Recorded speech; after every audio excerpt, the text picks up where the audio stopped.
faly miarabanao fiangonana amin'ny anaran'i Jesosy Kristy tompontsika ary manonona ho aminao ny fahasoavana.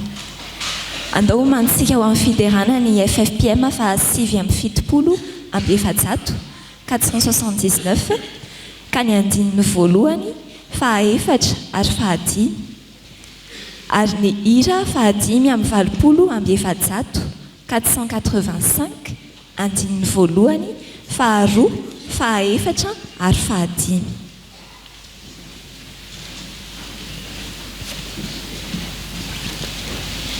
Ny perikopantsika androany ao amin'ny Korintiana voalohany toko voalohany andininy fahatelopolo dia milaza toy izao amin'ny anaran'i Jesosy fa avy aminy no nanaovana anareo ho ao amin'ny Kristy Jesosy izay nataon'Andriamanitra fahendrena sy fahamarinana sy fahamasinana ary fanavotana ho antsika. Amen. Fa avy aminy no nanaovana anareo ho ao amin'ny Kristy Jesosy. Amen. Ny vaovao mafaly an'io ry havana ao amin'ny Kristy ianao ankehitriny ary Andriamanitra no nifidy anao ka nanao anao ho ao amin'ny Kristy. Vavaka isika.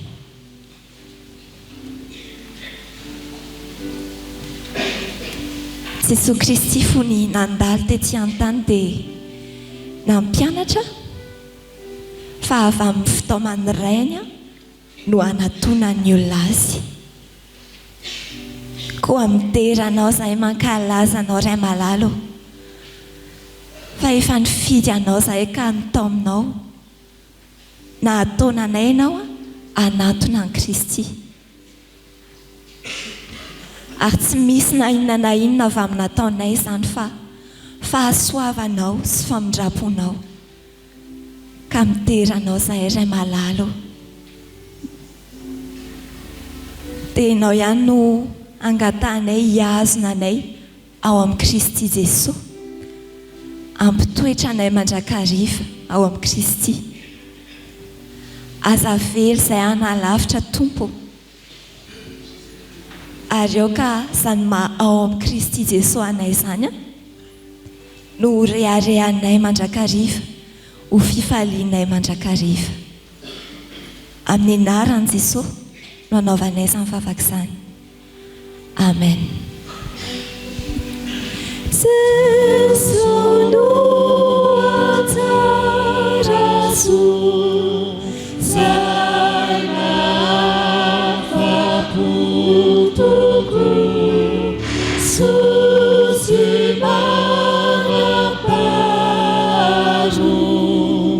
ai Jesosy ampizan ai Jesosy ajery ai Jesosy atari ai Jesosy okete magaris magudidutri.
andao ange mbola iverenantsika ny tapany faharoa tamin'ilay korintiana voalohany toko voalohany andiny ny fahatelopolo teo mivaky toy izao zany amin'ny anaran'i Jesosy isanataon'Andriamanitra fahendrena sy fahamarinana sy fahamasinana ary fanavotana ho antsika amen.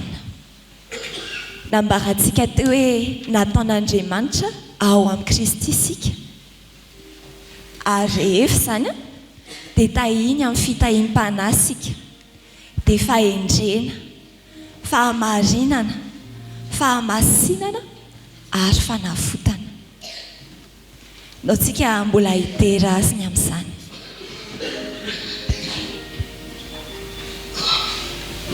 Tsy mitsahatra mitera sy mankalaza anao zahay ray malalo ny amin'ny nanaovanao anay ho ao amin'ny Kristy ary misaotra izay ny amin'ny fitahiam-pana rehetra hitahinao anay noho izany mangataka izay Andriamanitra omeo anay ny fahendrena dia ny fahendrena izay mino an' Jesosy Kristy ka mahalala ny lalam-pamonjena ahazonay fiainana mandrakizay. Atafio anay Andriamanitra ny fahamarinan'i Jesosy Kristy anatanterahanay asa marina sy tsara amin'izay andronay sisa. Dia mbola faly izay satria ny firaisanay amin'i Jesosy Kristy dia mahamasina anay tario izay efa anay masina ankahala izay halan'i Jesosy Kristy ary anao izay rehetra tiany. Dia mbola misaotra koa izahay ny amin'ny fanavotana atolotra anay ray malalo ao amin'i Jesosy Kristy. Fanavotana izay anavotanao anay amin'ny fahaverezana mandrakizay ary hitondran'i Jesosy Kristy anay ho any amin'ilay fiainana mandrakizay. Misaotra izay ny amin'ny fitahiam-pana rehetra amin'ny anaran'i Jesosy Tompo. Amen.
An'Andriamanitra rery ny voninahitra ho amintsika ny fahasoavany. Amen. Alahady 9 Jolay 2020. Alahady 9 manaraka ny Trinité. Alahady ny sampana fivondronana laika eo anivon'ny Foibe. Ary alahady natokany ny sampana mpanazava stily eto amin'ny fitandremana isotry fitiavana ankalazana ny 30 taona sy fampanaovana fanekena mpiandraikitra. Volana izay mbola hibanjinantsika ny loha hevitra hoe evero ny fifidianan'ny tompo.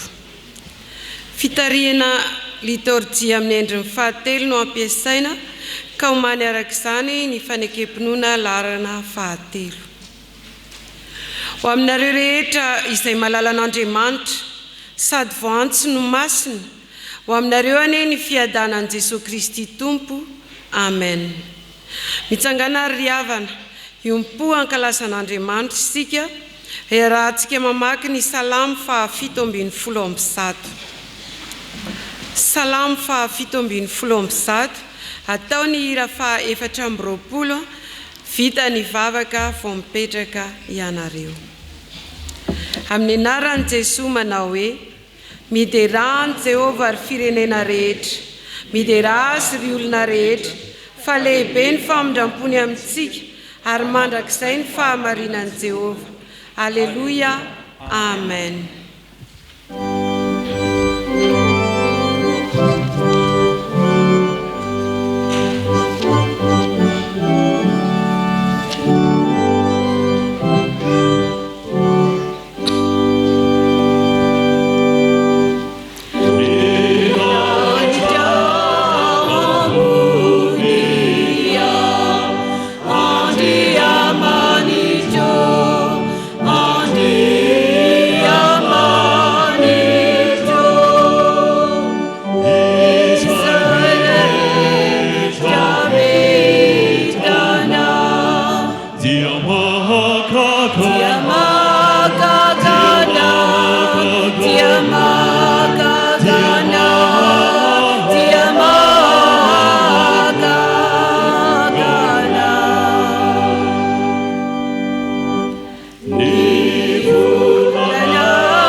Jehovah,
Ifavaka isika tompoko.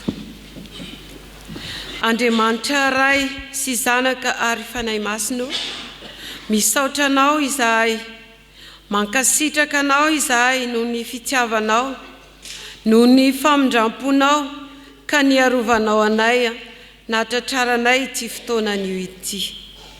Notantaninao ary izahay, notarianao ka tonga soa eto an-tranonao, ankalaza sy hanome voninahitra anao. Mangataka ny fanahy masina ary izahay, hitarika, hialolalana anay amin'ny zavatra rehetra izay ataonay eto an-tranonao anio, ka azo hery, azo haim-panahy tokoa izahay, ary mba hoanitra kasitrahana eo aminao ane izao fotoana izay iombonanay eto izao. Dia taomy izahay hibanjina anao, ka hitanay ny herinao sy ny voninahitrao, ary aizanay manaja anao Andriamanitra masina sy be voninahitra. Amen. Iroso amin'ny fankalazana ny tenin'Andriamanitra isika, atomboka amin'ny fotoana ho an'ny ankizy sy tanora izany. Hira 470 andininy voalohany.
Vavakisika Jesosy Kristy io misaotra anao fa mbola omenao fotoana henonanao indray izahay.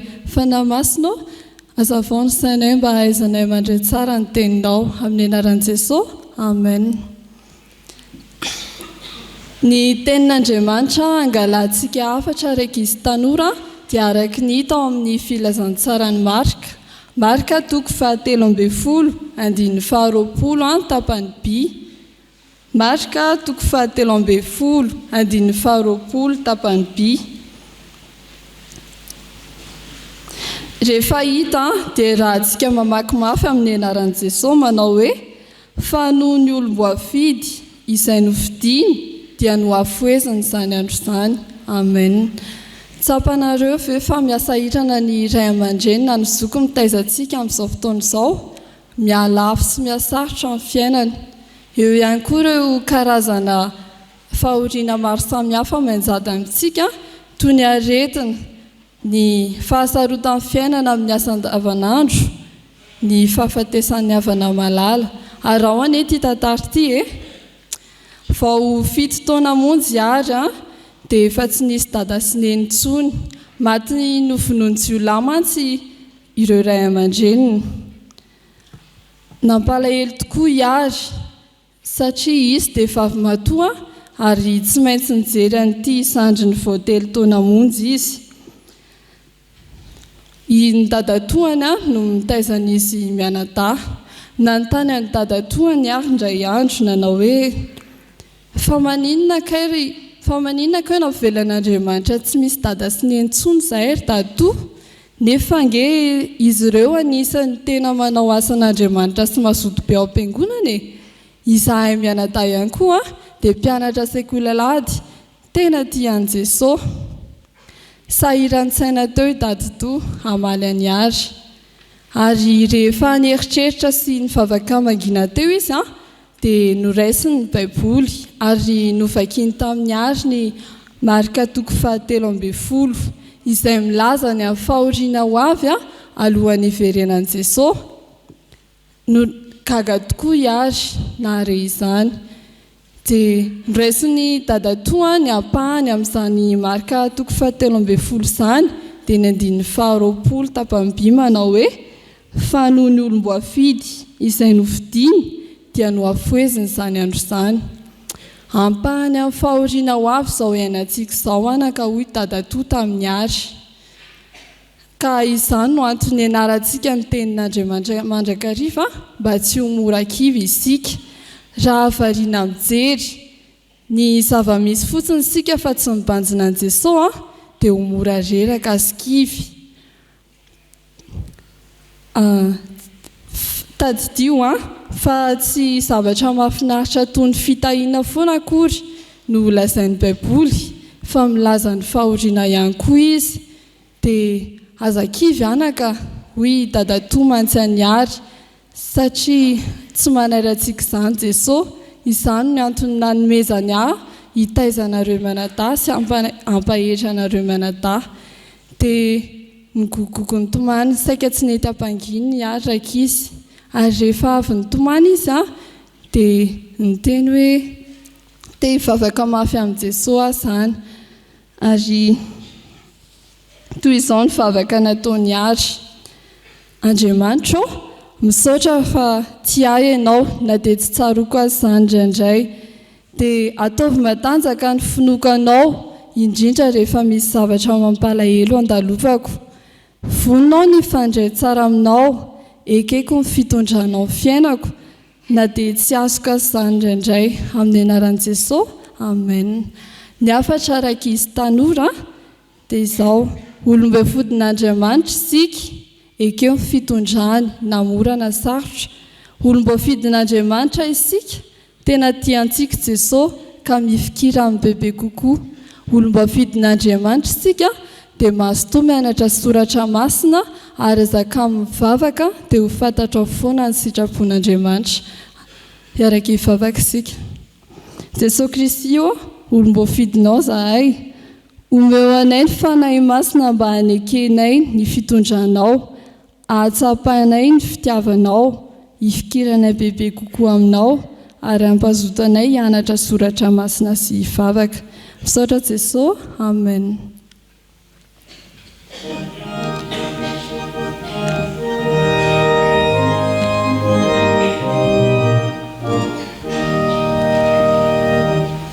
Misy mahatsahami tawara kahentun ni jero bahaka misy atuan tunamaraya famaizingarelia ijahulu marube numadiri mafiwe mamidina makati itu dapat bunyikan isi fatahate ani Kristi tubusu banterana unitu pembanterana wa ini satu tuluisa binsagana rieni bitsagana faizinu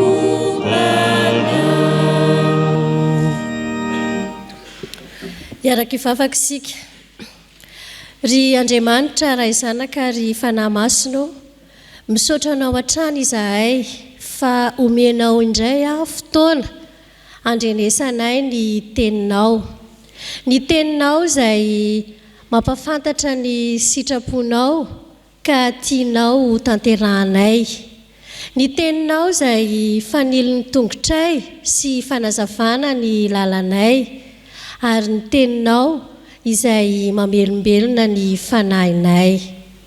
Mangetaeta ny andre izany teninao izany izahay Tompo ka mangataka indrindra ny fanahinao masina mba hirotsaka ty anatinay tsirairay avy.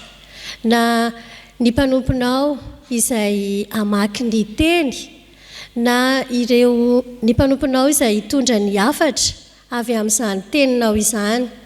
Dia miandrandra ny fanahinao masina izahay hirotsaka ty anatinay indrindra fa ho an'reto vahoakanao. izay mangetaeta mafy ny andre izany teninao izany dia sokafo tompo ny saina mampananay andray izany teninao izany dia amin'ny anaranao Jesosy nanaovanay ny vavakay misaotra tompo amen. Ny soratra masina izay hovakiana amintsika dia araka ny mpanjaka voalohany toko 120 andininy 720 ka hatramin'ny 730. Ny Marka toko 7 andininy 420 ka hatramin'ny 20 ary ny Korinthiana voalohany toko voalohany ny andininy 420 ka hatramin'ny 130. Mpanjaka voalohany toko 120 andininy 720 ka hatramin'ny 730. Marka toko 7 andininy 420 ka hatramin'ny 20. Korinthiana voalohany toko voalohany andininy 420 ka hatramin'ny 130. Rehefa hita dia hovakiana amin'ny anaran'i Jesosy. Ary tamin'izany andro izany raha nivoaka avy tany Jerosalema, Boama dia nahita azy teny an-dalana ahy Silonita mpaminany ary ahy nitafy lamba vaovao ary izy roa lahy ihany no tany an-tsaha dia noraisiny ahy ny lamba vaovao izay notafiany ka notriaritriariny ho roa amin'ny folo ary hoy izy tamin'i Jeroboama, raisy ho anao ny tapany folo fa izao no lazain'i Jehovah Andriamanitry ny Israely.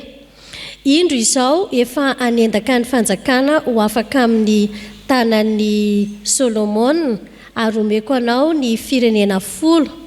Nefa ny firenena iray dia mbola avela ho azy ihany noho ny amin'ny Davida mpanompoko sy Jerosalema, tanàna izay novidiako tamin'ny firenena Israely.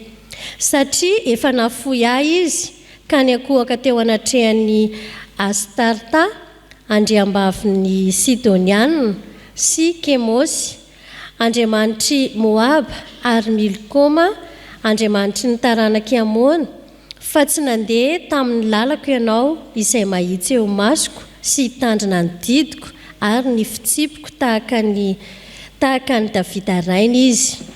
Nefa tsy hoe soroko eo an-tanany avokoa ny fanjakana rehetra, fa ampitoeriko ho mpanjaka ihany izy amin'ny andro rehetra iainany noho ny amin'ny Davida mpanompoko izay novidiako, satria izy nitandrina ny lalako sy ny didiko. Fa esoriko eo an-tanany zanany kosa ny fanjakana ka omeko anao, nefa ny firenena 10 ihany, fa ny firenena iray no omeko ny zanany mba izy fanilo ho an'i Davida mpanompoko eo anatrehako mandrakariva any Jerosalema, tanàna izay novidiako ho ahy ametrahana ny anarako, ary ianao no alaiko ka anjaka amin'izay rehetra irin'ny fanahinao ary ho mpanjaka amin'ny Israely. Ary raha miaino izay rehetra andidiko anao ianao ka mandeha amin'ny lalako ary manao izay mahitsy eo imasoko ka mitandrina ny didiko sy ny lalako tahaka izay nataon'i Davida mpanompoko, dia ho aminao aho ka ampaharitra ny taranakao tahaka izay nataoko ho an'i Davida ary omeko anao ny Israely, ary ampihetry ny taranak'i Davida kosa aho noho izany, nefa tsy ho mandrakizay.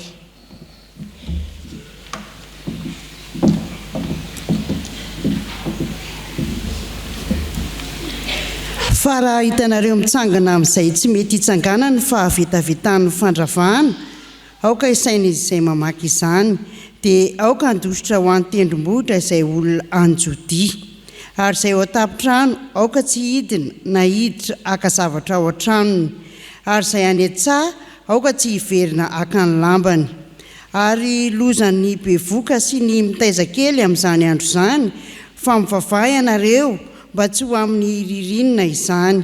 Fa amin'izany andro izany dia isy fahoriana izay tsy mbola nisy toy izany hatr'izay nanaovan'Andriamanitra izao tontolo izao ka mandraka izao ankehitriny izao, sady tsy hisy intsony.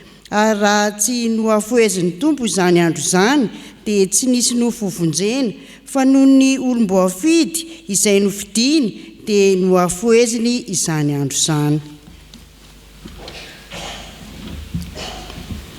Fa hevery ny fiantsonanareo rahalahy, fa tsy firy ny olon-kendry araky ny nofo, tsy firy no olona mahery, tsy firy no avorazana, fa ny adala amin'izao tontolo izao no nofidian'Andriamanitra hampahamenatra ny endry, ary ny malemy amin'izao tontolo izao no nofidian'Andriamanitra hampahamenatra ny mahery, ary ny ivarazana amin'izao tontolo izao sy izay fanevateva no nofidian'Andriamanitra dia ny atao tsy misy aza mba ahafoana ny misy, mba tsy hisy nofo ahazo mirehare eo anatrehan'Andriamanitra. Fa avy aminy no nanaovana anareo amin'ny Kristy Jesosy, izay nataon'Andriamanitra fahendrena sy fahamarinana sy fahamasinana ary fanavotana ho antsika, mba araka ny voasoratra hoe izay mirehare aoka Jehovah no reharehany. Amen.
mazoa toerana isika ry havana ndeha hivavaka isika.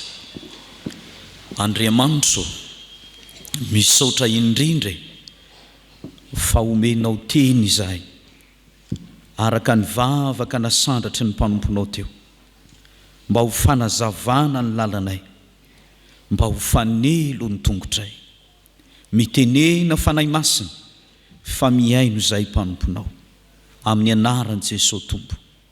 Amen.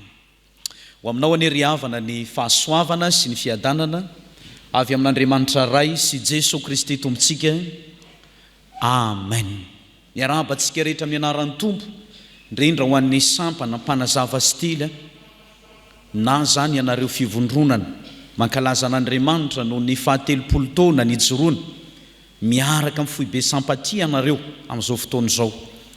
Ao ihany koa isika fivondronana manodidina izay tonga miaraka eto manome voninahitra n'Andriamanitra tahaka izany koa isika avy amin'ny faritany tilo ny faritany mpanazava ary ihany koa isika avy amin'ny synôda paritany Antananarivo andrefana.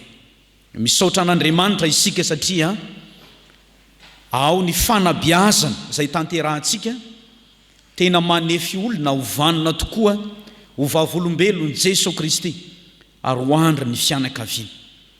Zava-dehibe ry havana ny fahatserovana izany atao hoe misaotra an'Andriamanitra ny amin'ny mbola fijoroany ny fanabiazana eto anivon'ny fiangonana. Fa raha tsy misy fanabiazana vanona tsy anana olom-pirenena vanona isika ary tsy anana olona mahatoky an'Andriamanitra mba ho andry sy ankinany ho avy. Misaotra ny tompo isika ry havana. Za manokana dia resy lahatra hoe misy zavatra tsy takatra ny saiko ataon'Andriamanitra ho atsika eto isotro fitiavana. Tamin'ny heritaona ny toriteny teto aladiny mpitandrana raha tsy diso izay dia ny Korintianina voalohany faharoa toko fahadimy ny andininy faharoapolo ny perikopa. Tsy marina ve zany paster? Fatapany faharoa. Anio ndray aho zao mijery ny fandaharana dia ny loha hevitra na ny teny fanevany ity fa 30 taona ity dia ny hoe kodia iraka solon'ny Kristy izay notsoahana tao amin'ny Korintianina faharoa toko fahadimy fantapany voalohany ray. Misy heviny zany ry havana ny amin'ny fitondran'Andriamanitra ny fiangonana fa tsy tonga foana zany fa misy asany fanahy tsy takatra ny sainy zany. Dia mampahery ny fiangonana ary arak'izao afatra roa zao ry havana malala. Ny afatra voalohany ry havana dia zao ny hoe iraka aho. Inona hoe? Ary ny afatra faharoa dia zao solon'ny Kristy aho. Inona ny afatra faharoa ry havana? Inona ny afatra faharoa? Inona ny afatra voalohany? Inona ny afatra voalohany? Inona ny afatra faharoa? Afaro io namanao akaikinao io. Ny afatra hoe dia izao iraka aho ary solon'ny Kristy aho. Afaro izy. Zay ry havana. Zay no entinao mody amin'ny tianio ty ary zay koa no anafaran'ny tompo atsika ry sampana mpanazava azy ity. Iraka aho solon'ny Kristy aho. Ny Korintianina faharoa zany toko fahadimy ny andininy faharoapolo tapany voalohany no raisitsika ry havana. Iraka aho. Rehefa miteny ny voambolana hoe iraka io ry havana dia ao an-tsaina ny hoe mpitondra afatra ianao. Zay fotsiny ihany. Mpitondra afatra ianao. Mpanatitra fotsiny ianao. Tsy anao lay afatra fa iraka ihany ianao. Ary avy eo dia manao tatitra ianao rehefa avy ny raha iny. Manao tatitra ianao amin'izay naniraka anao hoe vita soamantsara ny asa. Ary rehefa vitanao ny tatitra tsara ny fanatanterahanao azy dia nahatanteraka ianao zany. Mety tsy ho tanteraka ny iraka fa ny atao hoe iraka dia zao ny tondra fotsiny ihany ianao. Tahaka ny hoe misionera. Iraka ireny misionera reny. Ny rahan'Andriamanitra ireny misionera reny. Ohatra tonga teto Madagasikara dia ny rahana reny nitoro ny filazantsara teto Madagasikara. Misy aza tsy tafaverina intsony any amin'ny tany razana ny iraka fa dia milevina any amin'ny tany izay nanirahana azy. Fa tafita ve ny afatra sa tsy tafita? Misy ny tafita tamin'izay nampitana azy. Misy ny tena tsy misy mitsy aza nandray. Misy ny namerina n'izany. Misy ny nandroaka ny iraka azy.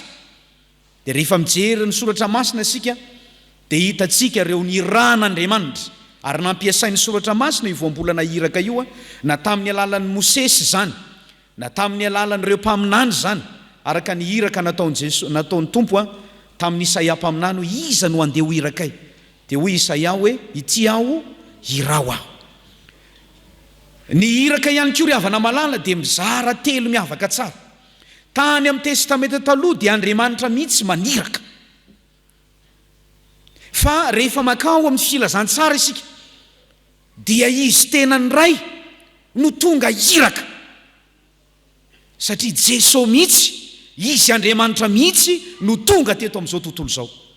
Dia rehefa makeo amin'ny epistily isika na ny fizarana fahatelo ao amin'ny baiboly dia maniraka ny mpianatra Jesosy, maniraka ny fiangonana Jesosy na ny apôstôly izay antsoina hoe iraka ihany koa ny dikan'izany. Amin'izao fotoan'izao ry havana malala dia maniraka ny fiangonana ny tompo, maniraka antsika kristianina ny tompo, fa isika indray no iraka Andriamanitra, isika no mpitondra ny hafatra Andriamanitra eto amin'izao tontolo izao. Mety isy andray, mety isy tsy andray, mety ho tanteraka ny hafatra, mety tsy ho tanteraka ny amin'izay anirahana azy, fa dia iraka aloha isika ry havana malala. Raha lazaina amin'ny teny hafa zany ny iraka eto dia fitaovana fotsiny ihany ianao ampiasaina, ary io no mahamarina antsika hoe mpanompo ny filazantsara, mpanompo n'Andriamanitra. Isika iraka, tsy tompo-kevitra ianao fa an'Andriamanitra ny hafatra, fa ianao mitondra teny fotsiny ihany. Mety izara roa zany, mety ho kanalina fotsiny ianao fa tsy miaina akory aza la iraka, fa manatanteraka fotsiny ihany satria baiko zany. Fa misy ny ray tena miaina mihitsy ilay hafatra, ary tena ao anatin'ilay hafatra izy, ary izy mihitsy no hafatra tonga eo amin'ny fiarahamonina. Ry havako malala, todika aminareo sampana mpanazava stily, amintsika mpanazava stily, manana iraka lehibe isika. Raha io ny sokoto maneran-tany, ny iraka dia mazava, mitondra ny fiadanana, ny fandriam-pahalemana, mitondra ny fihavanana, mitondra ny filaminana, ary manova ny tontolo tsara kokoa. Lay tontolo feno fahalovana, lay tontolo miaratsy, miasimba, fa ny sokoto no iraina mba hitondra fahatsarahana eo amin'ny tontolo io, hanomana tontolo tsara. Zany ny fahatsarahana ny fanabeazana raisintsika, ary fanabeazana manova ny tantara tokoa zany. Iraka mitondra fandriam-pahalemana, iraka ny fiadanana, iraka mitondra fahatsarana, satria efa tsara ici. Quoique tu sois toujours les meilleurs avec l'aide de Dieu. Zany teny Baden-Powell. Ianao mihitsy ilay tsara, irahan'Andriamanitra mitondra fahatsarana eo anivon'ny tontolo sy ny fiarahamonina zay misy ianao ry sokoto, na ny ray andro ihany azy ianao nanao sokoto. Eny indrindra fa nahavita fanekena, iraka ny fandriam-pahalemana, iraka ny fiadanana. Maha kristianina ry havana, manana iraka lehibe ho asoanao Andriamanitra. Ho an'ny FJKM, votosy filazantsara i Madagasikara, filazantsara manova ny tantara. Ianao no iraka Andriamanitra ary fiangonana, hanova ny tantara. Iaina ny maha kristianina anao, ho mpitondra hafatra eo amin'ny setra rehetra misy ianao, dia ny hafatry ny filazantsara. Ataovy mandre ny filazantsara zay miaona aminao, ataovy miova ny tantara ho an'izay miaona aminao, satria iraka Andriamanitra ianao. Isika zao miala eto dia ho tonga any amin'ny toerana samy hafa zay misy atsika, hipetraka ao an-trano, hoe ny atsena, ho any amin'ny toeram-piasana. Iraka ianao, lazao amin'ny vavanao, ataovy isehoy amin'ny fietsika ao, ny fitafinao, fa mpitory ny filazantsara ianao, iraka Andriamanitra eto amin'ity zao tontolo zao ity ianao. Ary raha milaza ny ato amin'ny fiangonana isika eto isotro fitiavana, ianareo ry sampana mpanazava stily, iraka Andriamanitra eto ianareo, iraka Andriamanitra eto ianareo, mba hitondra fandriam-pahalemana eto amin'ity fiangonana ity, hitondra ny fiadanana eto amin'ity fiangonana ity, hitondra ny fihavanana eto amin'ity fiangonana ity, fa ianareo nitondra ny fanabeazana tsara, hanomana olona vavolombelon'ny Kristy, olom-pirenena vanona ary andry ny fianakaviana. Ianareo no mitondra fahazavana amin'ny mahasampaty atsika, dia mazava ny tenitsika na ny teny faneva aoka hirehetra ny tsironareo. Ianareo ny fahazavana zao tontolo zao, mitsangana miazava fa ianareo rehetra dia zanaky ny mazava. Izary zany fahazavana zany eto amin'ity toerana ity, eo amin'ny toerana izay misy any se avy, iraka izaran'izany se. Raha sitrapon'Andriamanitra ane, raha mijery ny tantarany fiangonantsika eto isika na ny fiainan'ny fiangonantsika eto, raha isy tanana ohatra ny mpitandrina, misy asa iombonana ao anatin'izany, miaraka ao anatin'izany ny sampaty, manatanteraka ny asa fitorinany filazantsara na anatiny na ivelany, miara-miasa tsara amin'ireo sampanasa atao amin'ny fiangonana ianareo sampaty, ary mandray andraikitra eo anivo ny tontolo anatiny sy ny tontolo ivelany ny fiangonana ny sampaty, satria sady olo ny fiangonantsika no olo ny firenena. Iraka lehibe ampanaovy ny fiangonana antsika ny azakazaka masina, ary tsarovy ny vina ny sampaty efitsekema manao hoe sampaty etsy mpanabiazana ho fampandrosoana ny fiangonana sy ny firenena ry havana malala. Etsy mpanabiazana ho fampandrosoana ny fiangonana sy ny firenena. Ampandrosoa ity fiangonana ity raha mbola velonaina ka eto se.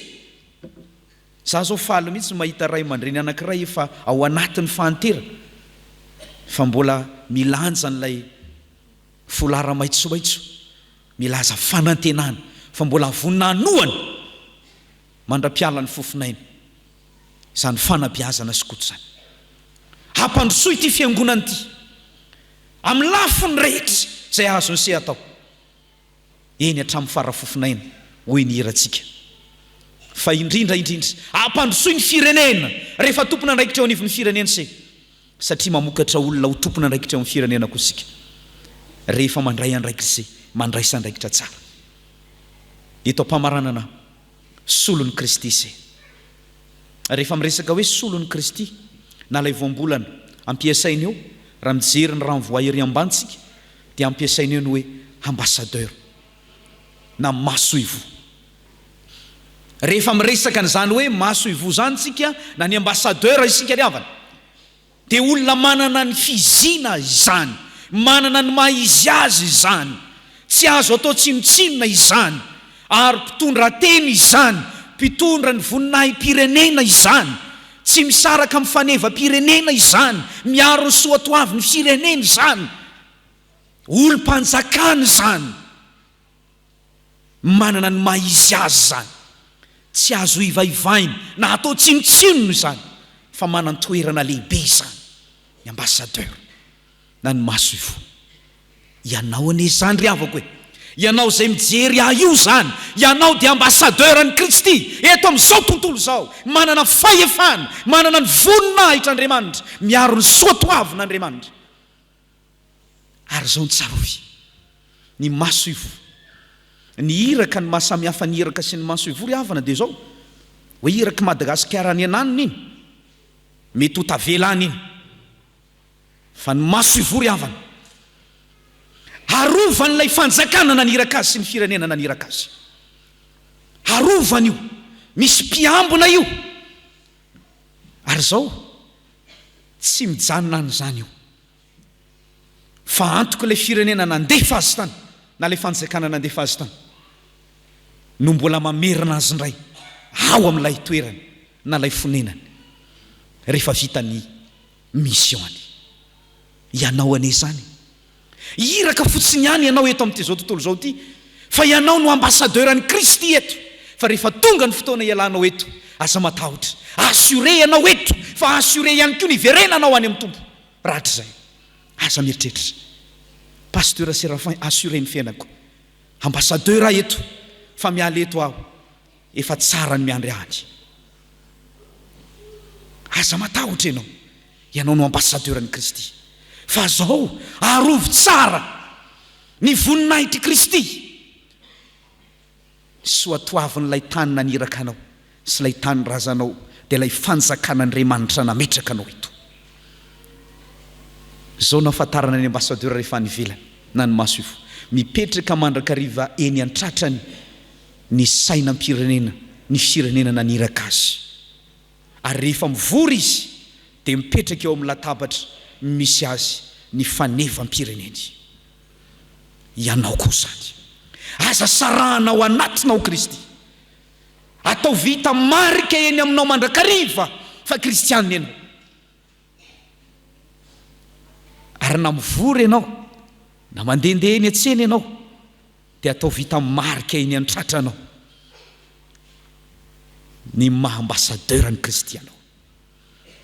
Ho hitan'ny olona rehetra, ho fantotry ny olona rehetra pon'ny ny fanjakan'ny lanitra ireny, ambassadeur ny Kristy ireny.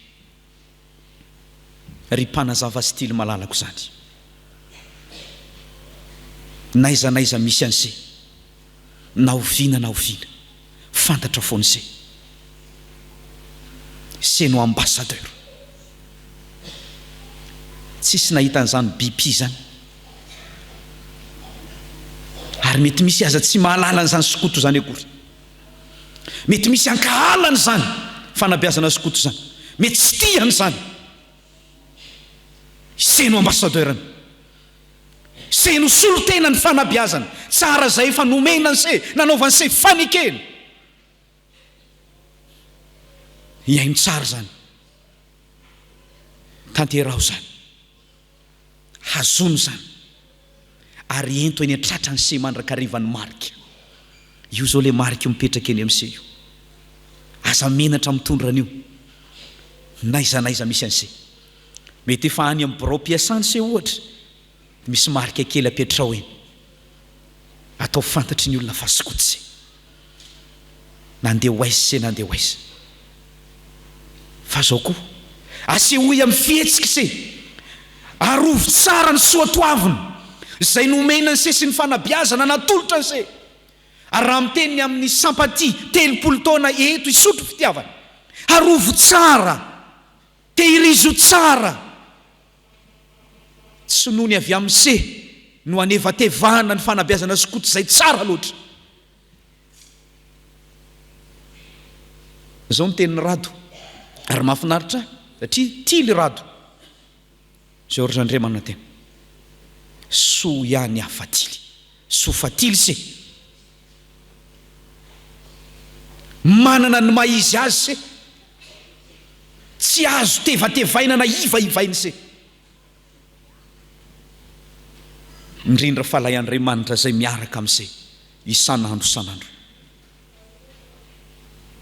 Aza matahotra, aza mana 30 taona zay ny lasa, raha olombelona efa lehibe ise zao, raha Jesosy Kristy natao batisa izy, manana ny fahaleovan-tenany se, tompona ndraiky se, responsable se manomboka zao. Andeha hoany amin'ny 50 taona, hoany amin'ny 70 taona, hoany amin'ny 100 taona, mitsodrano anareo tony ho tahin'Andriamanitra fa ambassadeur ianareo ny amin'izany fanabeazana no raisiny zany, ary tsarovo mandrakarivo zany. Ry kristianina malala, ambassadeur ny Kristy isika. Ivoaketo ianao dia sainy hoe za lay ambassadeur. Tonga ao an-trano ianao, za lay ambassadeur. Misy sangisangy moa nataoko tamin'ny pastera teto tamin'ny fotoanandro, rehefa ao an-trano isakafo ny ambassadeur, atory ny ambassadeur, andeha hivoaka ny trano kely ny ambassadeur. Manana fahefana ianao, ohatrany ahoana zany ambassadeur mivoaka ny trano zany, misy mpiaro zany, misy garde du corps zany. Ianao manana garde du corps, azo antoka ny mpiaro anao. Ry kristianina malalako, azo antoka ny fiainanao, ary azo antoka ny hoavinao. Indrindra raha miala eto ianao, mbola azo antoka ny ivantananao. Fa tehirizo tsara izany toeranao sy voninahitra omen'Andriamanitra anao zany. Feny ry havana, feny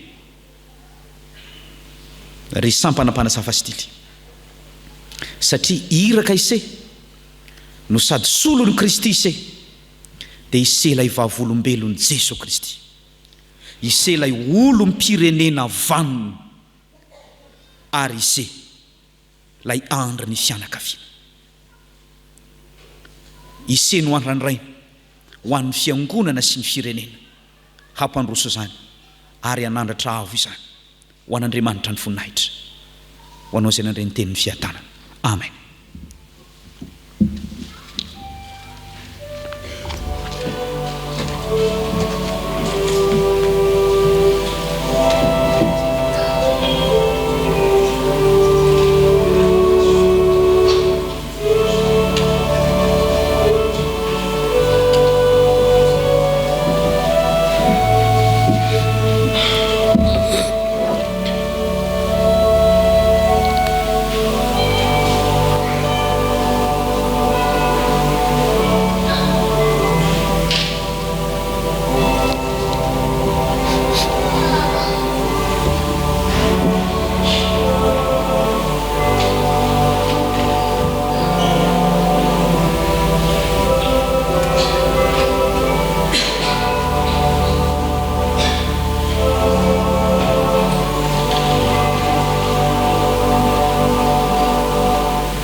Ivavaka isika tompoko.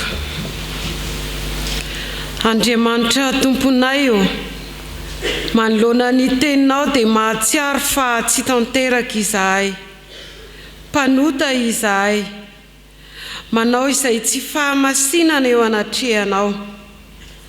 Ny teninao dia tsy ny ainanay, milaza fa manaraka ny teninao izahay, nefa ny fonay feno avina indraindray.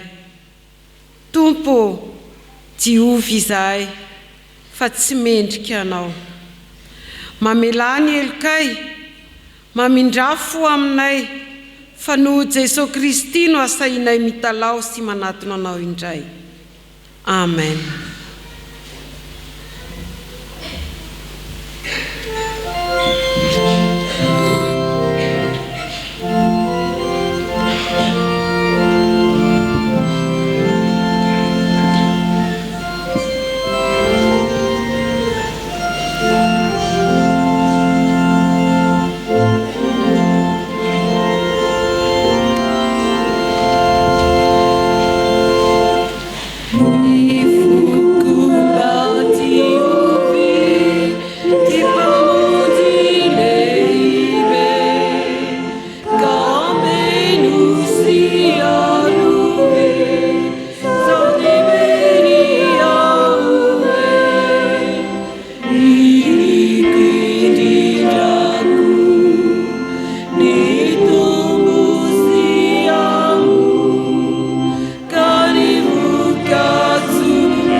Hoanao izay mibebaka marina tokoa teo anatrehan'ny Tompo, raiso amin'ny fifaliana sy ny fanantenana eo am-pitsanganana ry havana, ny teny famelan-keloka atolony anao.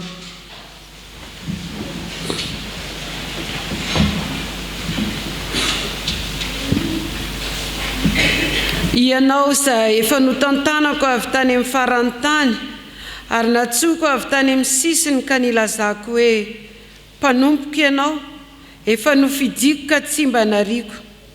Asa matahotra ianao fa mombanao aho, ary asa merikerika foana fa izao no Andriamanitrao. Mampahery anao aho sady mamonjy anao, eny mitantana anao eo amin'ny tanana ankavanan'ny fahamarinako aho, voavela ny elokareo noho ny anaran'i Jesosy Kristy, midera azy. Amen. Amen.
Ny olona izay voavela heloka riavana dia rariny loatra raha say manambara ny finoany, koa dia raha tsika manatanteraka ny fanekempinoana larana fahatelo.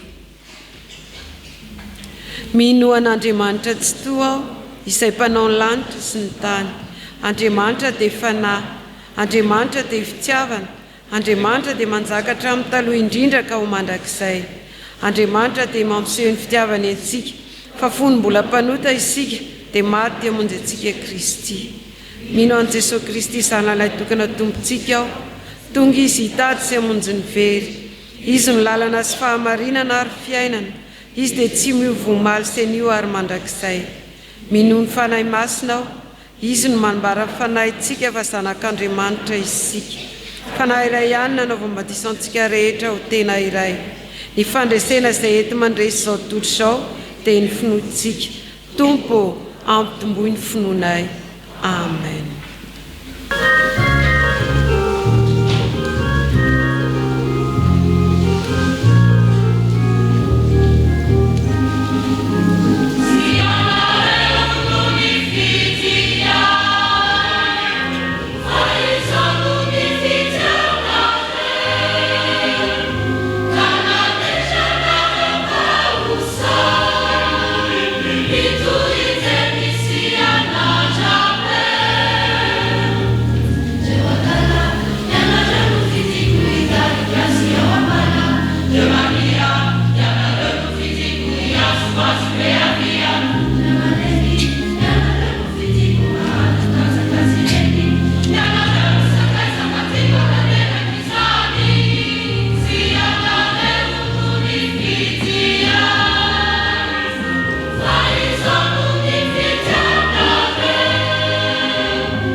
iroso amin'ny asa vavolombelona isika izao ry havana mialohany fanekena mpiandraikitra dia atao ny ira fanampiny 5:12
araka ny fahalohana teo ry havana dia izao asa vavolombelona izao no andraisantsika ny anankiray amin'ny mpiandraikitra tily ho amin'ny fanekena.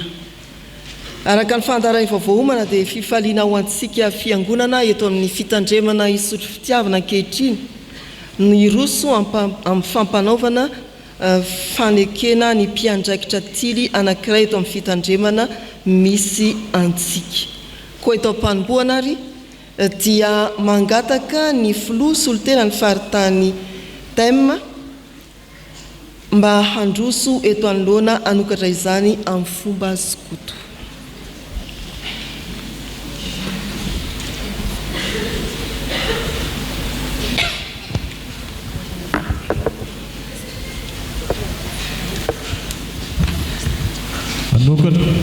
Manokatra izao fotoana izao amin'ny fomba skoto sika koa mangataka ireo skoto rehetra manao fanamiana dalàna hitsangana.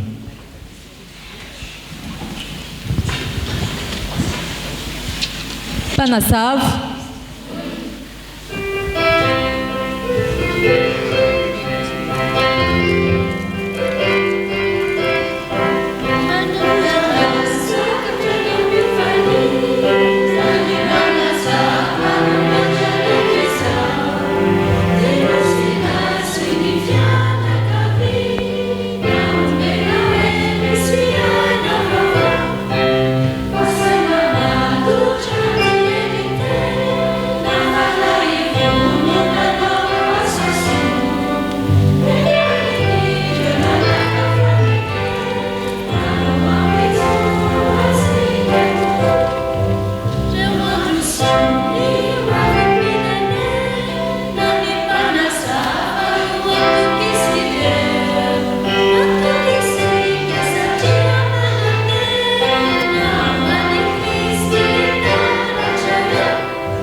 Samakawas.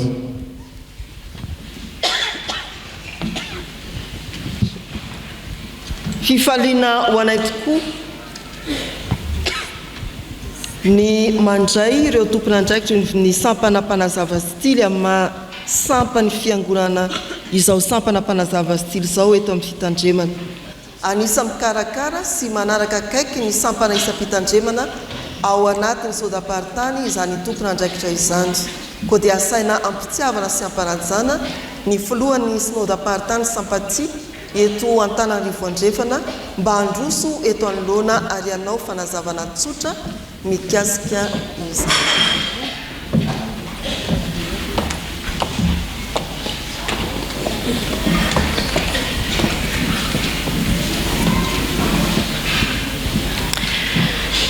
Fifaliana ho anay izay misolo tena ny Sampaty Fohibe no miarahaba atsika fiangonana eto amin'ny FJKM isotry fitiavana ary mampafantatra anareo fa ianareo dia manana fifondronana efa voatokana ara-dalàna ary efa navita ny adidy rehetra tandrify anareo. Fantatra ihany koa fa efa nandefa ny mpiandraikitra ny ofana teo anivon'ny faritantily anareo komity mpifondronana ka nahatafita ireo dingam-piofanana mifanandrify sy mifanaraka amin'izany ny mpiandraikitra izay hanao ny fanekeny dia ambaranay ary fa mendrika indrindra ny fanoloran-tenany izao fanekena izay ho tanterahany izao. Ankehitriny dia mangataka ny filohan'ny komity mpifondronana izahay anolotra ny mpiandraikitra izay hanao ny fanekena.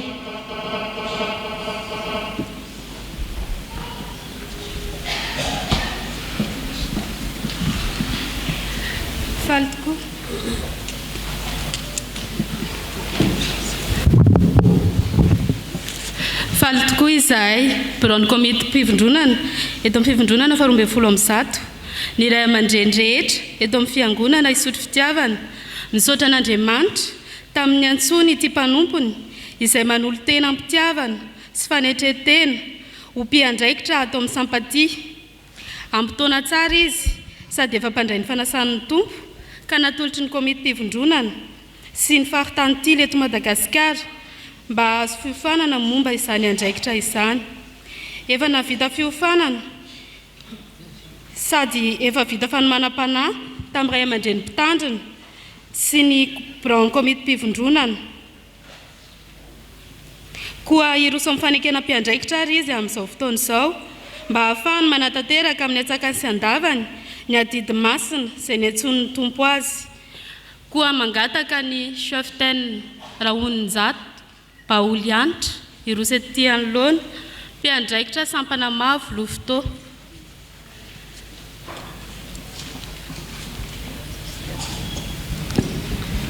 Koa ny soratra masina ary andray feon'ny tompo anana hoe iza no irahako ary iza no andeha ho irakay dia hoy izao inty aho irao aho ary amin'izany dia maso tokory rahalahy ampitoetra ny fiantsona sy ny fifidiananareo miorena tsara aza miova ary mahifabe mandrakariva amin'ny asan'ny tompo satria fantatrareo fa tsy foana tsy akory ny fikelezanareo aina ao amin'ny tompo.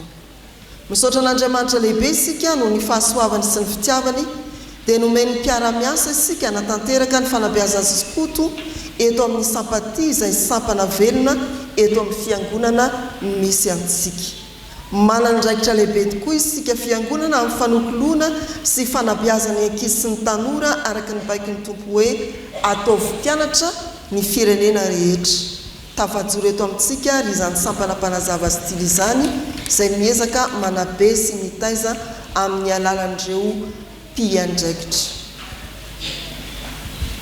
Aoka isika hivavaka. Misaotra Andriamanitra no ny fotoana izay ahafahanay miatrika izao fotoam-pahasoavana lehibe izao. Misaotra no nanindrenao anankiray amin'ny mpiandraikitra ka nahafahany tojo teo amin'ny dinga-piofanana samihafa azahoany miroso ankehitriny amin'ny fanekena mampiandraikitra. Niangatahanay dia nianatrianao feno izao fotoana izao ahatonga izany tena fotoana fitahiana ho an'ny mpiandraikitra anao ny fanekena ho fotoana nyvozany hery ahafahany manatanteraka ny fanekena izay ho tononony.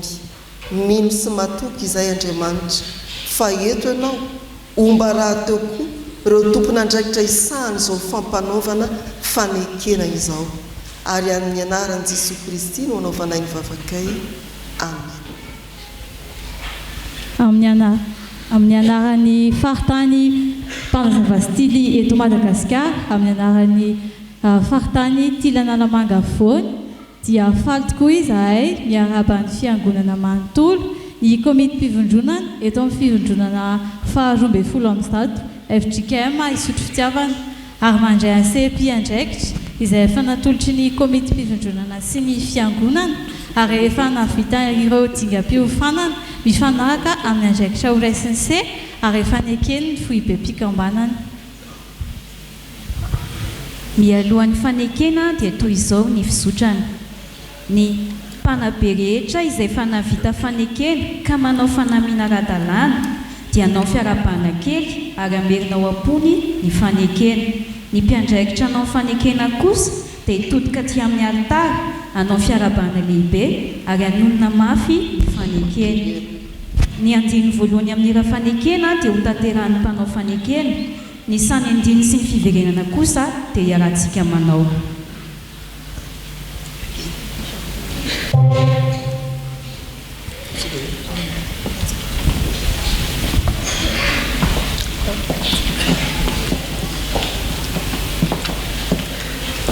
Aoka isika fiangonana hitsangana.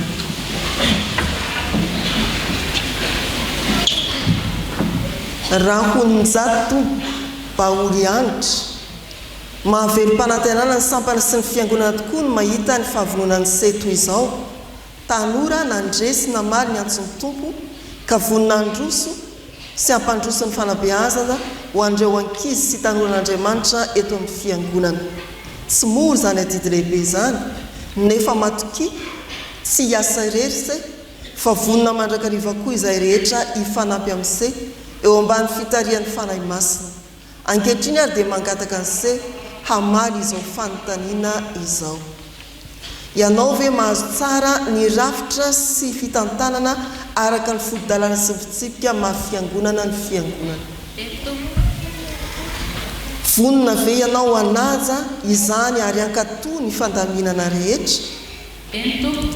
Ekenao ve fa zava-dehibe ny fiainana mahampandray ny fanasan'ny tompo sy ny fijoroana ho vavolombena eo anivon'ny fiangonana ny antsoany se? Rehetra fitanana baoly anitra amin'izao fiantsonany se ho mpiandraikitra izao dia milaza marina ve ise fa azo se tsara sady ekense ny zava-kendren'ny fikambanana aty leto Madagasikara. Ikely anaty koa ve se anatanteraka ny adidiny se amin'ny finoana sy fankatoavana ny Jesosy Kristy tompo sy mpamonjy any se. Ny herin'Andriamanitra ve no hiankinany se ahatanterahany se izany. Amin'izao fiantsonana mpiandraikitra izao dia milaza marina fa azo tsara sady ekely zava-kendren'ny fikambanana aty leto Madagasikara. Ikely anaty koa anatanteraka ny adidiny amin'ny finoana sy fankatoavana ny Jesosy Kristy tompo sy mpamonjy ay. Ny herin'Andriamanitra no hiankinany ahatanterahany izany. Amen. Et toi, nager en arrière, nous élisons, nous t'y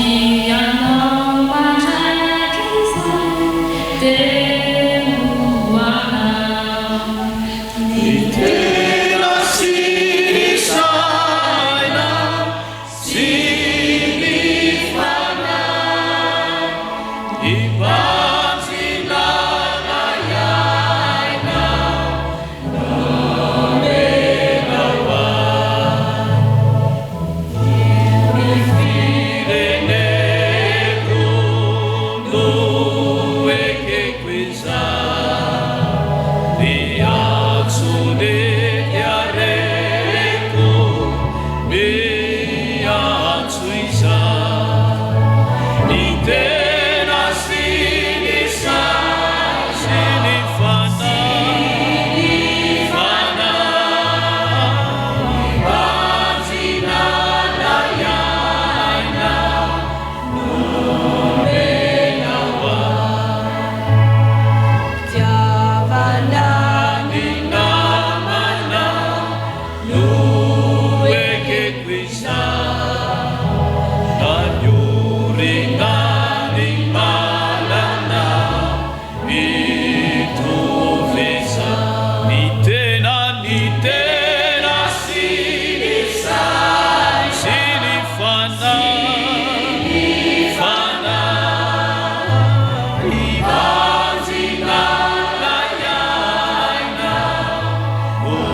aoka hipetraka ny fiangonana. Ny mpiandraikitra vita fanekena indro mipetraka amin'ny se ny marikina andraikitra se sy mahavitana fanekena ny se.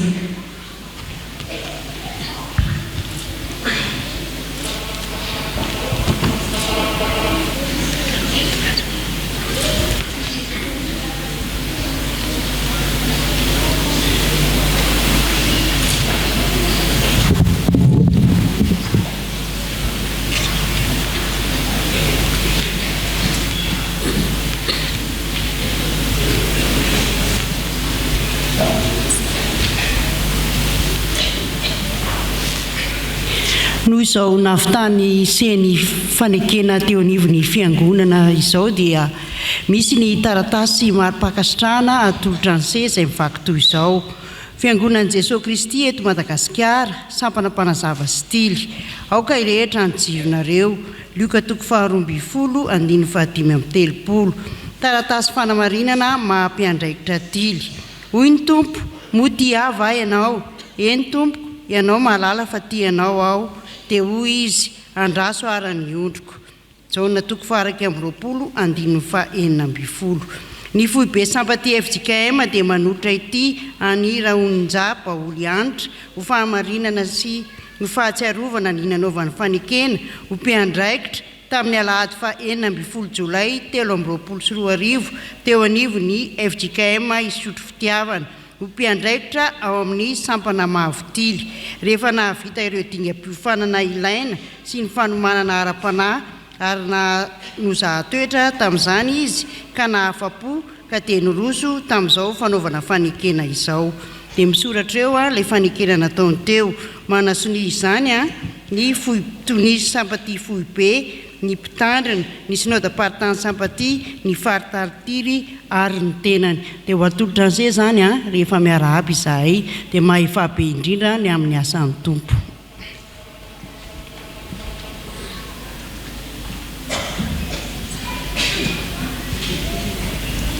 Koa amin'ny anaran'i Jesosy Kristy lohan'ny fiangonana sy ny sampany dia miarahaba ny se izahay izay misolo tena ny Sampaty Foibe sy ny sodaparitany komety fivondronana ary ny Foibe mpikambanana mpanazava sy tily sy ny faritany. Maherezy sy matanjafa ny tompo momba ny se.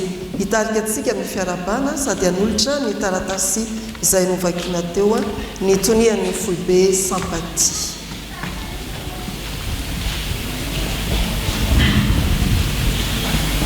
Manasa ihany koa ny filomparitany tikanana mangavoana sy izay ekipa miaraka aminay eto ilosoan'ny tianona ianarabany mpiandraikitra vita fanekena.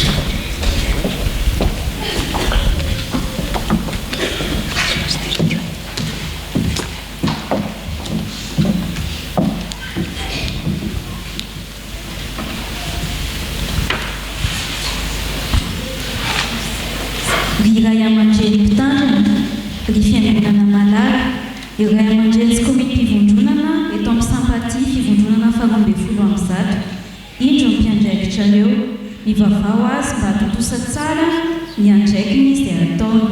Aza dinoiny ny fikarakarana fampitaovana ny fiofanana sy ny asa fanabeazana izay ataony.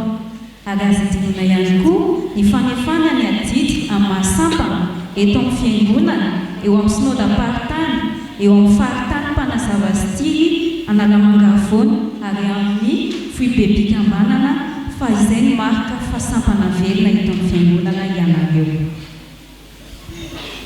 Araka ny fitsinjarana andraikitra ao amin'ny andiany dia chef-tainy Paoly Anitra no Bakera ry andiany Haut-de-Port. Io ny Bakera anareo. Akatoavy izy dia ho tonga zazalahy vandana sy vonona tokoa ianareo. Ry chef-tainy Paoly Anitra tamin'ny finoana ao am-piny koa taterange fa ny procès andeha fidiony andianse.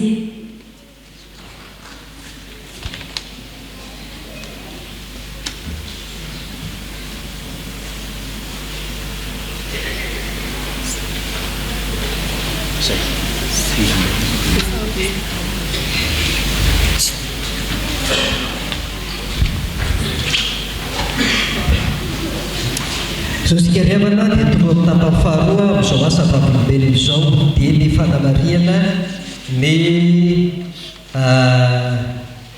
fahatelopolo taona ity sampana mpanazava stily eto amin'ny Fijetsemba isotro fitiavana ity izao. Koa manasa ny mpitandrina sy ny komitin'ny fahatelopolo taona ny filohan'izany ny filohan'ny komity mpivondronana ary manasa ihany koa aho ny birao mpiara-miasa amiko rehetra azy eto sy ny foibe ny tonian'ny sampaty foibe ahafahantsika manatanteraka izany.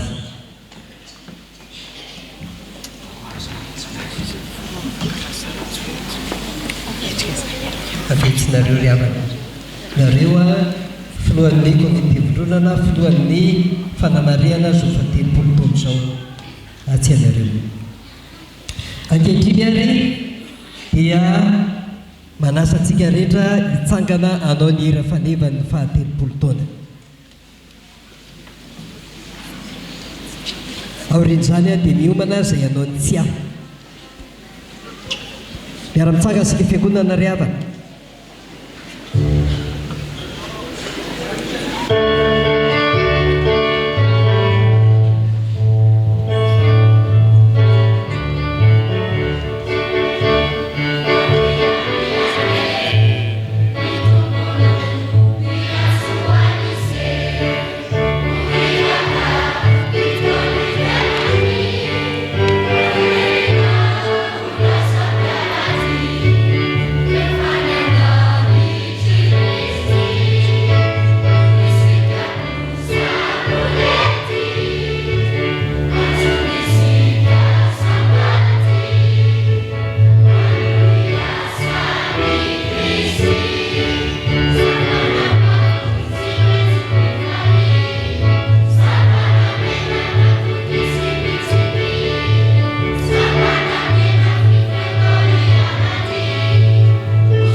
Mazoto irana ry havana.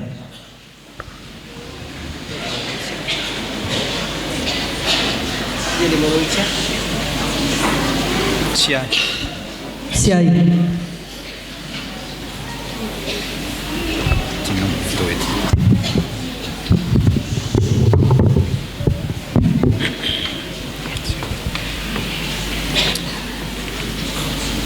Fiangonan'i Jesosy Kristy eto Madagasikara, Synodam-paritany Antananarivo Andrefana, fitandremana isotro fitiavana, sampana mpanazava stily 12 komity fahatelopolo taona. Tsy any fahatelopolo taona sampaty fivondronana 12 faritra Analamanga afovoany. Koa dia iraka solon'i Kristy izahay, Koritianina faharoa toko 5 andininy 20 tapany ry havana. Ho aminareo ane ny fahasoavana avy amin'ilay ankehitriny sy taloha ary ho avy toy izao mifintiny tantarany 30 taona ny Sampatia eto Isotry Fitiavana. Ny taona 2017 rehefa tapaka tamin'ny fivorian'ny synôda lehibe faha-12 natao teto Antananarivo fa ampijirina ho sampana velona ato amin'ny sahan'ny FJKM ny Skoto dia nampitondraina ny anarana hoe sampana mpanazava stily afoezina amin'ny fanonana hoe Sampatia. Nanatanteraka izany fanapahan-kevitra izany avy hatrany isika teto amin'ny fitandremana Isotry Fitiavana. Na dia tsy mbola nisy fitazana Skoto aza teto anivon'ny fiangonana tamin'izany dia maro ireo zanaky ny fiangonana no beazina tany amin'ireo sampam-pitaizana Skoto. Nangonina izy ireny mba handrafitra ny Sampatia teto amin'ny FJKM Isotry Fitiavana. Taona 1770 notokanana ho fivondronana ara-dalàna ny Sampatia ary mitondra ny laharana faha-12 faritra Analamanga afovoany. Ka ireto avy ny sampana nisy: voalohany sampana mavo, vorokely sy lovitô; faharoa sampana maitso, mpanazava stily; fahatelo sampana mena, afo sy mpiandalana. Ny taona 2014 kosa vao nitsangana ary nitokanana ny mena fify. Miezaka manatotosa ny fanabeazana nankinina tamin'ny antrano ny Sampatia Isotry Fitiavana. Izany dia tanterahana amin'ny alalan'ny fampivoriana, fisindana, fivoahana tsaha, lasi-tselatra ary ireo fiofanana samihafa. Ankoatry ny lasy lehibe fanao isan-taona dia nanomboka teo amin'ny 15 taona vao nisy ny lasym-pakalazana ka ireto avy izany: voalohany 15 taona tany Fianareva Atsinanana; faharoa 20 taona tany Folo Pointe; fahatelo 15 taona tany Nosy Be lasin-jobily. Amin'izao 70 taona izao dia ho an'ny Toliary raha sitrapon'ny tompo. Ireto avy kosa ny filohan'ny fandimby. Misy 5 izy ireo dia Andriamatoa sy Ramatoa isany: voalohany Randrianarivelo Désiré, faharoa Randrianarivelo Louise, fahatelo Andriamakôly Voangy Radrika Malina, fahaefatra Rakotomiama Nono Philippe, fahadimy Solomam-pionina Josia Ismaël Takasina Miboela izay amperinasa ankehitriny. Tena nanefy olona ho tonga tompon'andraikitra eo anivon'ny fianakaviana sy ny fiangonana ary ny firenena tokoa Sampatia teto amin'izao fitandremana Isotry Fitiavana izao. Misy tonga tompon'andraikitra eo anivon'ny Foibe na Faritalitily na mpanazava. Misy tompon'andraikitra eo anivon'ny Sampatia synodam-paritany. Tsy vitsy ireo misongadina amin'ny andraikitra tanany andavanandro eo amin'ny asa sy fiarahamonina, tsy eto an-tanindrazana ihany fa hatrany ampitan-dranomasina. Ankehitriny toy izao ny antontanisan'ny Sampatia 20 tarihin'ny komity fivondronana. Mpiandraikitra 20 ka 9 ny vita fanekena. Beazina 170, mitsinjara ho vorokely 20, lovitô 30, sampana maitso mpanazava 30, tily 30, sampana mena afo 40, mpiandalana 10 ary ny mena fify dia 5. Ento ampamaranana dia indraminay ny tenin'ny mpanao salamo hoe: mankalaza ny Jehova ry olo-masina ka midera ny anaran'ny masina. Salamo 30:4. Ho an'Andriamanitra rery ny voninahitra.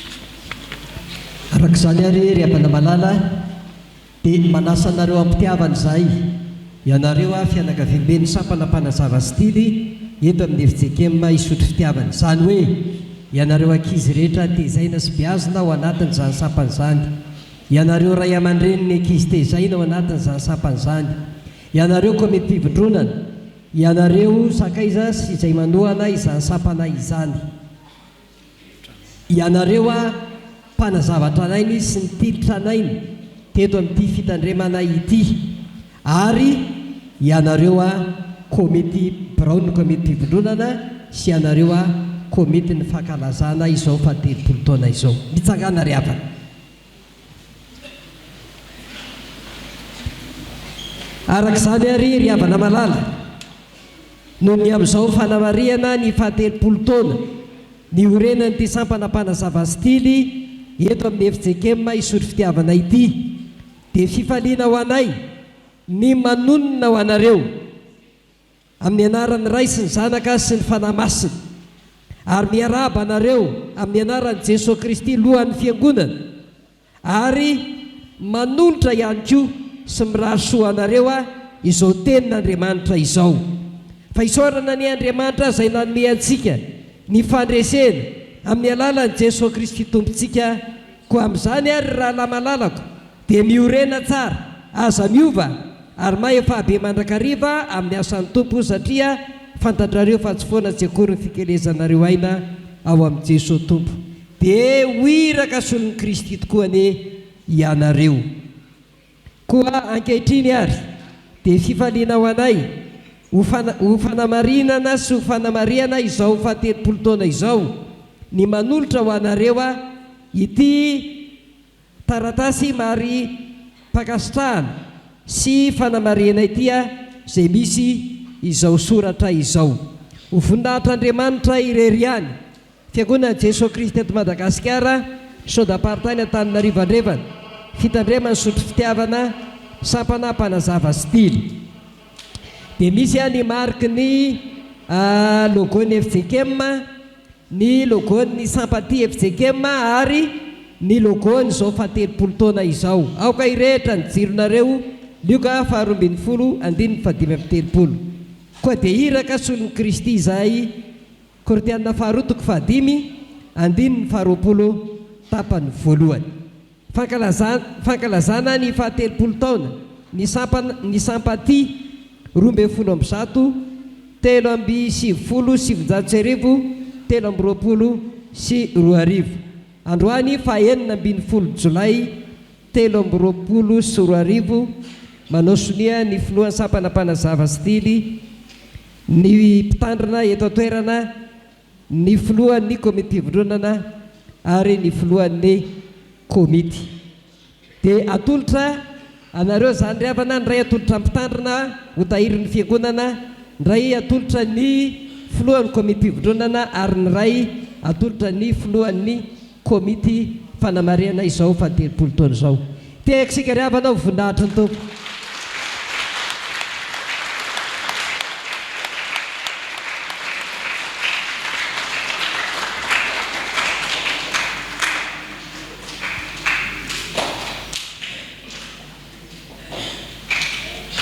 Manaraka izany ry havana amin'ny anaran'ny sodaparitany Antananarivo andrefana dia mandray tanana anareo zay ary manolotra ihany koa ny mariky ny fiarabana fifampitondrantsika eto anivon'ny sodaparitany Antananarivo andrefana ary satria eto a nitonian'ny sympathie foibe a dia izy a no hitarika antsika amin'izany fifampiarabana zany tao ry havana.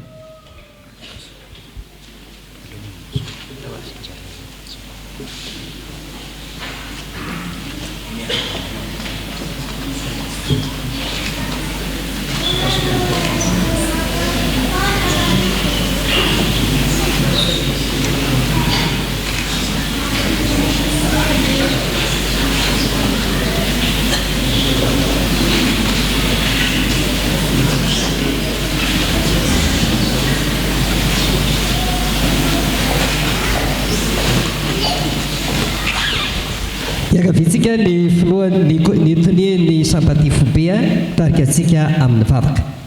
Ivavaka ary isika ireo lay irakao Jesosy ireo lay solotenanao ireo lay anatanteraka ny fanompony ary ireo lay ho fahazavana hanazava ao anatin'ny aizana misaotra indrindra Andriamanitra tehirizy ho anao ireo aza velanao iodina ankavia ankavanana fa androso hatrany ary androso amin'ny tsara kokoa misaotra anao ny amin'ny fanabeazana tanterahany mpanazava stily eto Madagasikara. Misaotra anao ny amin'ny faritany tily ny faritany mpanazava izay misy azy ireo. Ary misaotra anao manokana no ny amin'ny synode aparitany izay manao ny aina tsy ho zavatra. Misaotra anao no ny amin'ny foibe pikambanana, ny foibe sampaty, ary indrindra zao fivondronana izao. Isaorana anao manokana ny mpitandrana, ireo biraony fiangonana, ny mpievitra rano fiangonana, manapa-kevitra ny amin'izay ahasoa sy ahatsara ny sampana mpanazava stily eto amin'ity fitandremana ity araka ny tantara izay fa rena iteo. Isaorana anao ny amin'ireo filohany fandimby, ireo komity mpivondronana sy birao, ireo biazina sy mpanabe, ireo mpanohana sakaiza, indrindra ireo tranaina izay mbola velonaina ankehitriny dia tsy menatra mijoro ary manohana izany fanabiazana zany. Tompo mahatoky izay fa na dia kely aza ny andohanay dia ho lehibe indrindra ny hafaranay, ary ho tanterahanao amin'ireo sampana mpanazava stily ireo, satria iraka solonao eto amin'izao tontolo izao izy dia hoy ianao hoe aza matahotra endro zaho momba anareo, aza mierikerika foana fa izaho no Andriamanitra mampahery anareo sady mamonjy anareo dia ho tanterahanao aminy tokoa Andriamanitra ny fampandrosoana, ny fiangonana sy ny firenena, ary tsy ho foana tsy akory ny fikelezany aina ao aminao. Tononona izany vavaka izany amin'ny anaran'i Jesosy Kristy tomponay. Amen. Mazotoerinareo ry havana. Mialoha ny amaranana izao fotoana izao dia misy ny fanolorana fakasitrahana ho an'ireo izay nanao ny hira faniva sy ny logoka dia atolotra anareo zany.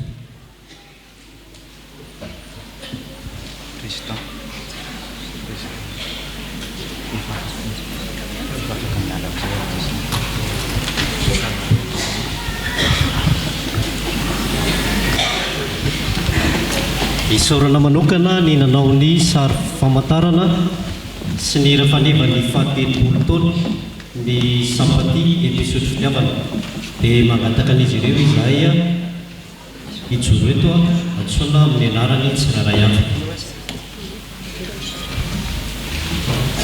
Nanao ny hira famantarana, nanao ny hira faneva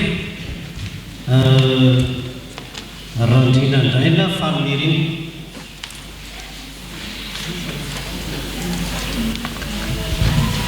Akanga mahery ny totem.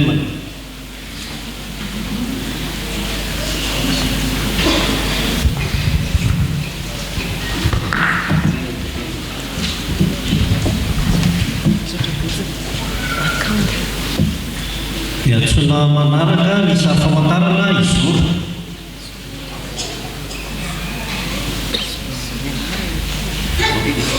Rabe Manantso Garçon.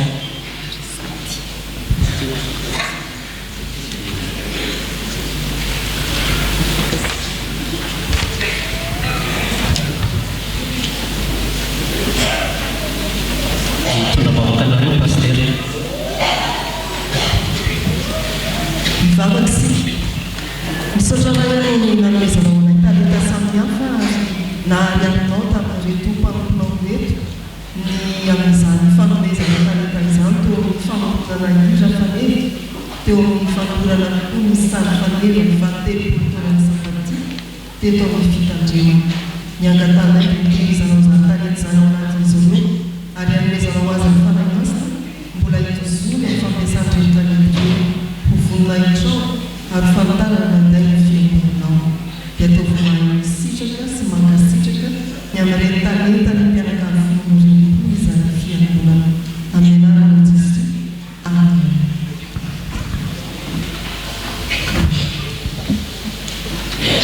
Io faranana ry havana izao asa vavolombelona ny tanterahantsika izao manasa ny filompanabe mpanazava sy filompanabe tilitsika hamarana azy amin'ny fomba sokoto.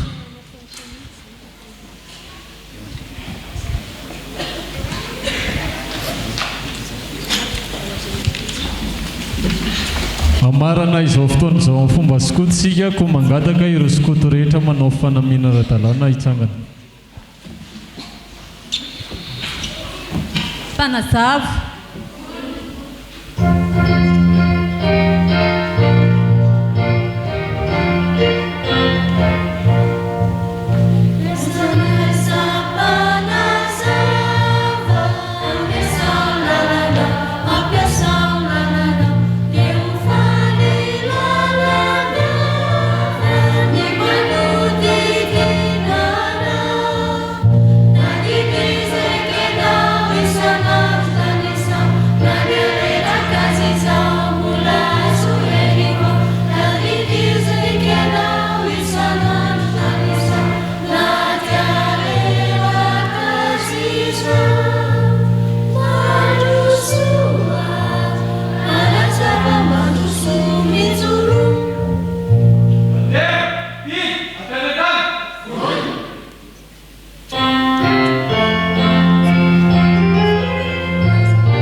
mbola hivavaka sika misaotranao zay Andriamanitra no ny fahatanterahany asa vavolombelona teto erezinao mandrakariva re mivita fanekena hoterezinao ny sampana mpanazava stily tsy ahatra hatramin'ny taonjobilina zay taona sisa manaraka fa ahatra hatramin'ny farany indrindra mba ho vonjena jereo amasino sy aso avokoa ny mpanazava stily eto Madagasikara ny fiangonana sy ny firenena eto amin'ity nosin-drazana ity amin'ny anaranao Jesosy Kristy amen.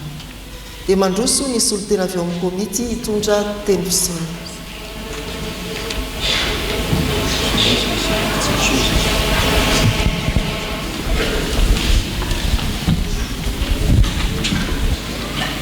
Mangataka ny komity ny fahatelopolo taona hitsangana.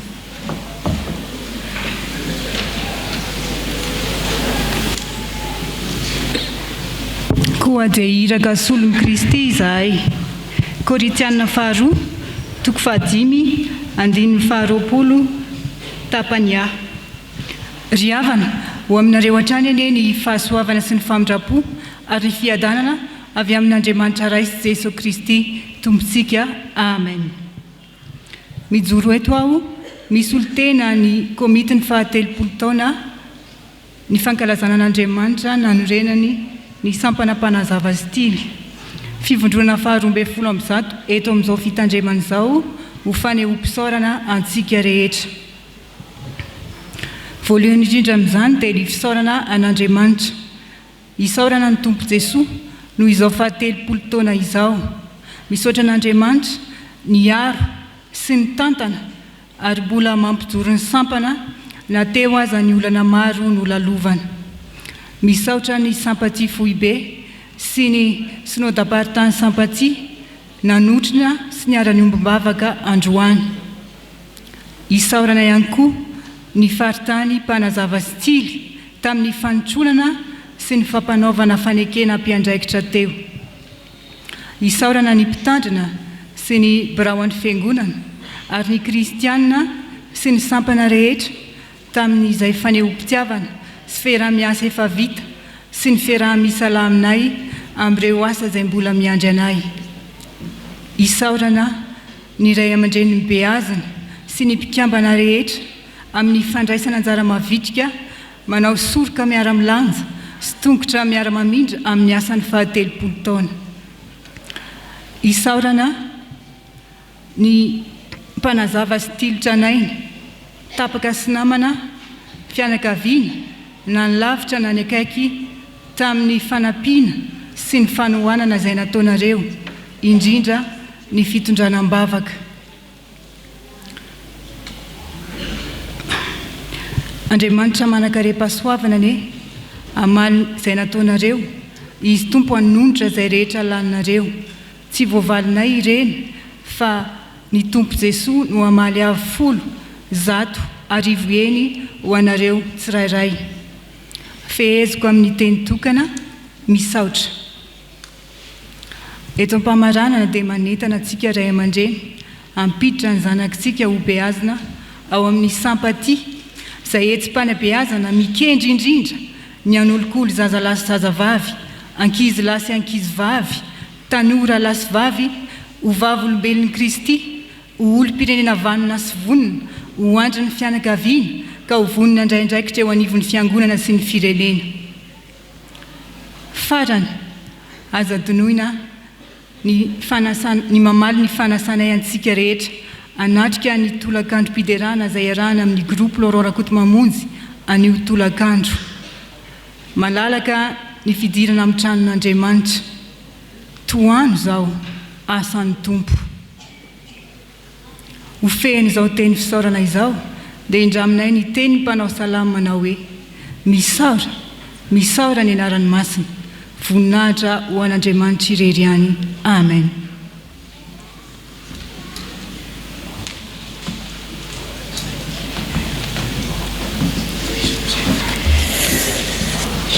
Andeha isika riavana iombona ato anatin'izao vavaka fangatahana izao, hivavakisika. Indray izany antsinao Andriamanitra ny anteva taminay tamin'ity alahady fankalazana ny 30 taona ny sampatia eto amin'ny FJKM isotro fitiavana ity. Fantatray ankehitriny fa tsy niantso azy ireo fotsiny ianao Andriamanitra fa ny fidiana ihany koa izahay rehetrareto ho irakao ary hosolo tena ny Kristy. Andriamanitra tsy tanterakay anefa izany, tsy efa ny herinay samy irery izany hoe ho irakao izany sy hosolo tenanao izany, fa tena hoe mangataka ny herinao izahay, mangataka ny fahendrena avy aminao izahay Andriamanitra, ahafahanay manatanteraka izany amin'ny antsakany sy andavany ka ho iraka hitondra fiadanana, fandriam-pahalemana, fiadanana tokoa ary hosolo tenanao Kristy izay mitondra ny voninahitra ao, anandratra mandrakariva ny voninahitra ao. Tompo malalo, izay irakao reto ihany koa ane dia manana izay zavatra mavesatra aminay, izay enao ihany mahita izany ny amin'ny fiainanay eny, koa dia mangataka aminao zahay, miara lalana aminay, tantano amin'ny fiainanay izay Andriamanitra, raha misy ao anatin'ny aretina sitrano ny irakao, raha misy Andriamanitra ao anatin'ny adi-saina mafy anehoany voninahitra ao ny solo tenanao eto amin'izao fiangonanao izao, raha misy Andriamanitra ao anatin'ny azakazam-piainana maro samihafa, mety ao anatin'ny fifaliana sy ny fahoriana maro samihafa, Tompo atreo mandrakariva ny iraka solo tenanao. Dia mivavaka ihany koa izay ho andreo mpanala fanadinana bakaloria manomboka rapitso. Ianao Andriamanitra ny anampy azy ireo, anome fahasalamana feno azy ireo, ahafahany mahavita amin'ny atsakany sy andavany izay fanadinana atrehan'izy ireo. Toloro saina izy Andriamanitra ary atreo ampaherezo ihany koa amin'izany fanadinana izay ataon'izy ireo izany ary ny herin'ny ratsy izay mikasa manalikoaliko amin'izy ireo amin'izany fanadinana izany dia enao Andriamanitra tsy ampitoetra n'izany fa enao kosa ny eo anilan'izy ireo mandraka riva. Andriamanitra manana fikasana tsara zao fitandremanao zao ny amin'ny fandraisan-tanana ny mpitandrina miaro-soa sy ny ankohonany ny amin'ny alaribio avy zao sy ny alahady enao no nifidy enao no nanendry izay azona iantoko fa enao ny andavorary ny fotoana rehetra. Farananay ny vavakay amin'ilay vavaka tsara indrindra nampianarinao Jesosy Kristy anay manao hoe Raina Iosy any an-danitra ho masinany eny anaranao ho tonga ny fanjakanao atao any sitraponao ety atantako ny any an-danitra omeo anay ny izana sahaza ho anay ary mamelany eloko ay tahaka namelana azo emeloko taminay aza mitondra anay ho amin'ny fakapanahy fa manafanay amin'ny ratsy anao ny fanjakana sy ny hery ary voninahitra mandrakizay. Amen.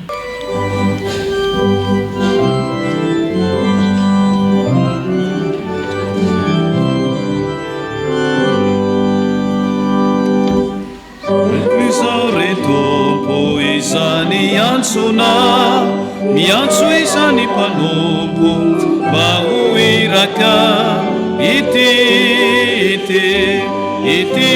ao Jesosy ity iraho ao Jesosy eke kore no miaramilana ho vonona anao ny sitraka kaira.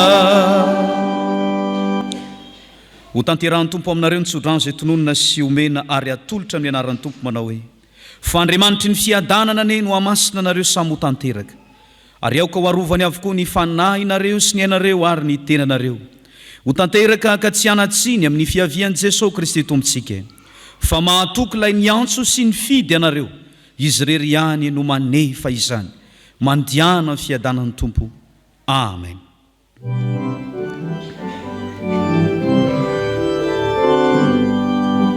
Retiko izany toky hoe momba ianao ry Jesosy tompo sy zoky vonona ho iza ity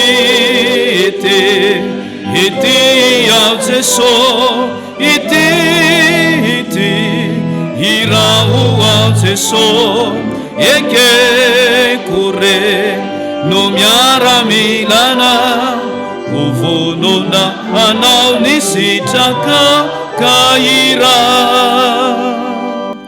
Mipetraka isika manao vavaka mangina misaotra ny tompontsika.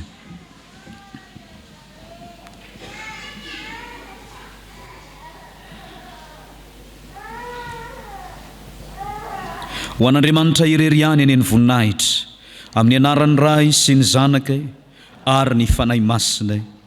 Amen. Samy ho tahin'ny tompo ry havana.